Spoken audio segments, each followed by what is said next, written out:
సంగారెడ్డి జిల్లా జిన్నారం మండలంలో భారీ వర్షాలకు 500 ఎకరాల పంట నీట మునిగిందని ఎంపీపీ రవీందర్ గౌడ్ తెలిపారు.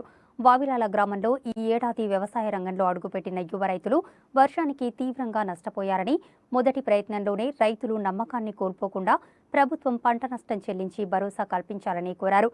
ఎమ్మెల్యే సహా అధికారులు గ్రామాలలో పర్యటించి పంట నష్టపోయిన రైతులను ఆర్థికంగా ఆదుకోవాలని సూచించారు.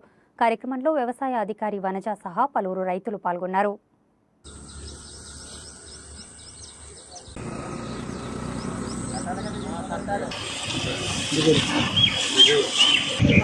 వేసుకొని బతికేటోళ్ళము చేసుకుంటే ఇట్లా నష్టపోయింది. ఇప్పుడు ఇట్లా చేయాలి, ఏం చేయాలి అర్థమవుతలేదు. అసలు మొత్తం కింద పడిపోయింది వర్షానికి. మొన్నటి వరకేమో ఎండలు కొట్టి ఇప్పుడేమో వర్షం పడి ఇట్లా ఖరాబ్ అట్లా ఖరాబు.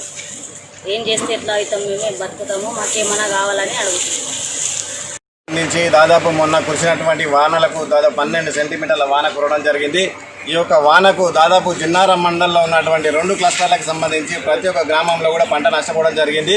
ఈ యొక్క పంటకు సంబంధించి మన అగ్రికల్చర్ ఆఫీసర్ మనోజ్ఞ మేడం గారి పర్యవేక్షణలో ఈ యొక్క పంట నష్టం వేయడం జరిగింది. దాదాపు 500 నుంచి 600 ఎకరాల వరకు జిన్నారం మండలానికి సంబంధించి ప్రతి పంట నష్టపోవడం జరిగింది.